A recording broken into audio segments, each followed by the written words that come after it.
আমি সকলের সাথে বন্ধুত্ব করতে চাই, ইসলামের বাণী শোনাতে চাই। দেখতেন ভারতের বুকে ডক্টর জাকির নায়েক কি সুন্দর করে বলে, কথার মধ্যে কোনো উত্তাপ নাই, গাল নাই, গর্জন নাই, তর্জন নাই, কোন গ্ল্যামার ছাড়া, কোন বিজ্ঞাপন ছাড়া একটা টেলিভিশন চলে একটা ব্যক্তি দিয়া, যার দর্শক সংখ্যা কোটি কোটি, এবং তার শ্রোতারা মূর্খ না, যারা শোনে হাইলি এডুকেটেড পারসন, হাজার হাজার বসে বসে তার কথা শোনে। সুবহানাল্লাহ। তার কথা মনে উঠলেই আমার দোয়া আছে শুধু। আমার কাছে মনে হয় মুসলিম মিল্লাতের জন্য আল্লাহর এক নিয়ামত। আল্লাহ জাকির নায়েকের হায়াত দারাজ করে দাও, তার স্মৃতি শক্তি আরো বাড়ায় নাও।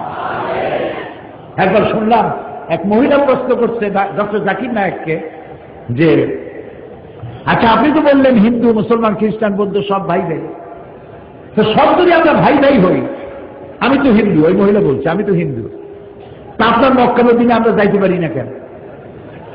এটা কঠিন প্রশ্ন। আমি চিন্তা করলাম কি জবাব দেয়। আমার কাছেও জবাব আছে, কিন্তু উনি কি বলেন সেটা শোনাবো। উনি জবাব দিলেন, বোন আপনার বাড়ি কই? কই তো ইন্ডিয়া। জন্মস্থান কোথায়? এখানে। আমার জন্মস্থান এখানে। আচ্ছা বোন আপনি কি জানেন যে ইন্ডিয়ায় এমন এমন জায়গা আছে যেখানে এখানে জন্মগ্রহণ করার পরেও সে জায়গায় আপনি আর আমি যাইতে পারি না, এরকম জায়গার নাম জানেন? কোন এরকম জায়গা থাকবে কেন? আমি ইন্ডিয়া জন্মগ্রহণ করছি, সব জায়গায় যাইতে পারি।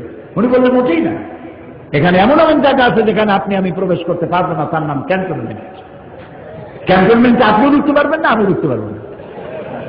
ক্যান্টনমেন্টে ঢুকবে যারা নিরাপত্তার দায়িত্বে, দেশ রক্ষার দায়িত্বে যারা আছে, যে কোনো মুহূর্তে নাক দিয়ে পড়ে জান দেওয়ার জন্য, রক্ত দেওয়ার জন্য, জীবন দেওয়ার জন্য ঝাঁপায় পড়বে, সেসব সেনাবাহিনীর জন্যই ক্যান্টনমেন্ট তৈরি করা হবে।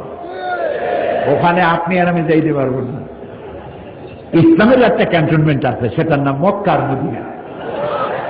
ওইখানে ওই সব লোকেরাই যেতে পারে যারা আল্লাহর জন্য দাম দিতে পারে, মাল দিতে পারে, রক্ত দিতে পারে।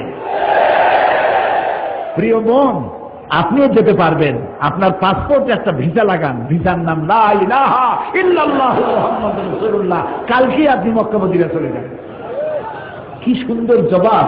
আমার খালি দোয়াই আসলো যে আল্লাহ তাআলা কি ব্রেন তুমি তাকে দিয়েছো। সুবহানাল্লাহ। তো মানুষকে আপনি বুঝাবেন